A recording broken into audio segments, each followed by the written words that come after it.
on the salts, and a few of the important salts will also be discussed in this video. Now when we discuss about the salts, we must know the definition about the salts or the definition of salt. But before coming to the definition, we must know the basic chemical equation to obtain these salts. Now a salt is obtained when an acid and a base react with each other.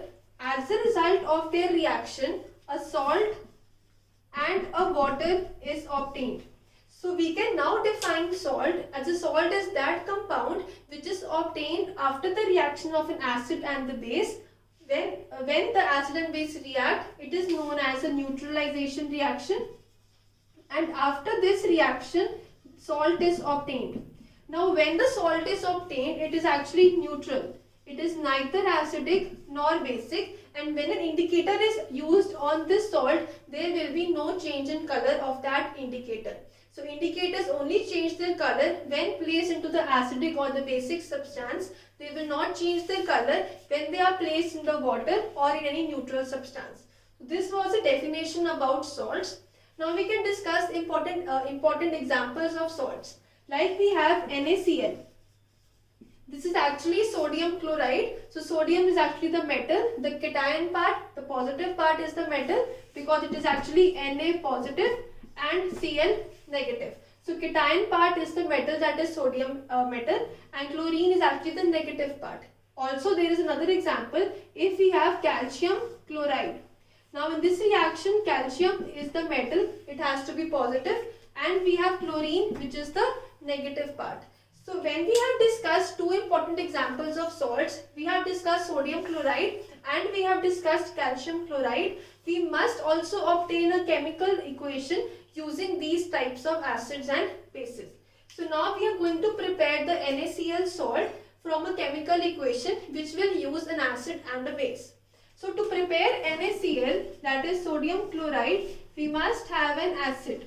So acid contains Cl negative ion, that means the acid also has to have a Cl negative. So only acids that have a Cl negative ion is HCl.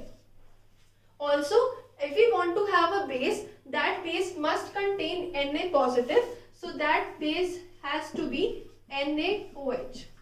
Now you can clearly see that all acids have H positive, so we can say that it can be divided into H positive and Cl negative. Like similarly in the base, it can be divided into Na positive and OH negative. Now when we have obtained the acid and the base and we have divided into the cations and the anions part, the positive are referred to as the cations and negative are referred to as the anions. Now the first step is to make the water. Now when we make the water, that is actually H2O. That means we require 2 molecules of H and 1 molecule of O. That is, from this part and from this part we will prepare water, and the remaining part, that is the metal and the non-metal, that will form the NaCl. So this will complete our reaction, which is HCl plus NaOH will give us NaCl plus H2O. It is always the case that this Na positive or this metal has to come from the base and the negative part has to come from the acid. So we can also define salts in such a way that when an acid and a base react with each other, the positive part of the salt comes from the base and the negative part of the salt comes from the acid. Only then that acid or only then that salt will actually be a neutral salt or will actually be a neutral compound. So this was the concept on the salts. We have discussed a definition and a few of the examples of salts, and then we have discussed an important reaction in which salt is being prepared from the reaction of acids and the bases. One more compound is also being made, that is water. Both of them, salt as well as water, are neutral substances. So this was the concept on the salt.